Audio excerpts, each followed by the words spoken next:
Book number 47, The Bacchae by Euripides. Summary. Dionysus, the god of wine, prophecy, religious ecstasy, and fertility, returns to his birthplace in Thebes in order to clear his mother's name and to punish the insolent city-state for refusing to allow people to worship him.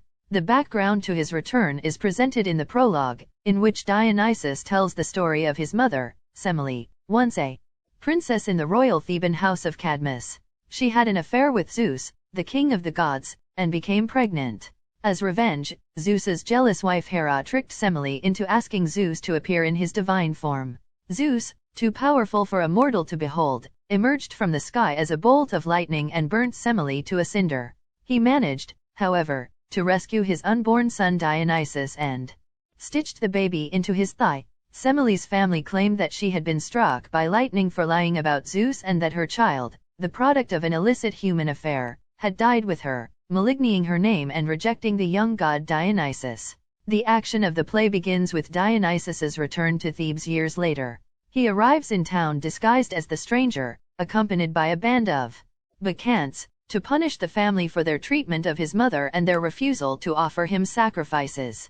During Dionysus's absence, Semele's father, Cadmus, had handed the kingdom over to his proud grandson Pentheus. It was Pentheus's decision to not allow the worship of Dionysus in Thebes. Dionysus tells the audience that when he arrived in Thebes he drove Semele's sisters mad, and they fled to empty Cytheron to worship him and perform his rites on the mountainside. As the ruler of the state and preserver of social order, Pentheus finds himself threatened by the Dionysian rites bringing the women from the city into the forest. Unconvinced of their divinely caused insanity, he sees their drunken cavorting as an illicit attempt to escape the mores and legal codes regulating Theban society. His response is therefore a political one, as he orders his soldiers to arrest the Lydian stranger and his Maenades, whom he sees as the root of the troubles. Deviously, Dionysus allows himself to be easily arrested and taken to Pentheus with the others. In the first of 3 encounters, Dionysus begins the long process of trapping Pentheus and leading him to his death.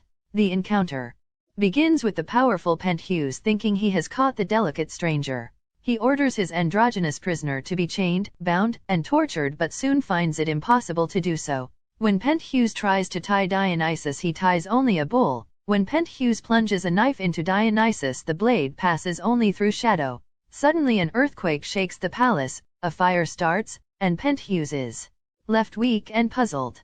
In their second exchange, Dionysus tries to persuade Pentheus to abandon his destructive path, but Pentheus does not relent. A cowherd arrives and describes his sighting of the maddened women of Cadmus. All the women were seen resting blissfully in the forest, feasting on milk, honey, and wine that sprang from the ground. They played music, suckled wild animals and sang and danced with joy.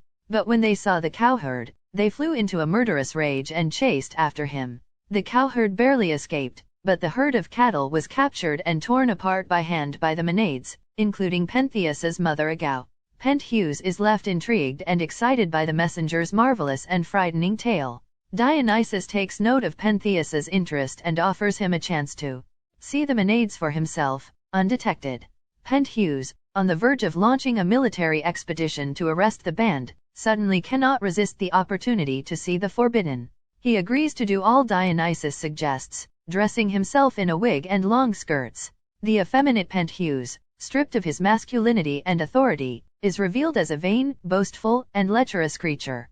Once in the woods, Pentheus cannot see the Bacchantes from the ground, and wants to mount a tree for a better vantage. Dionysus miraculously bends a tall fir tree, puts Pentheus on top, and gently straightens the tree. At once the Maenades see him, and Dionysus orders them to attack the vulnerable ruler. With rolling eyes and frenzied cries the women attack, bringing Pentheus down and dragging him to the ground.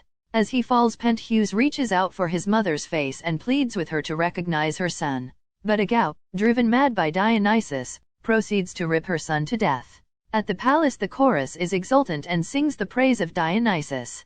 Agao returns home with Pentheus's head in her hands. She is still deluded and boasts to all about the young lion she hunted and beheaded. Old Cadmus, who knows what has happened, sadly approaches his daughter and draws her mind back to the palace, her family, and finally what she is holding in her hands. Agao begins to weep.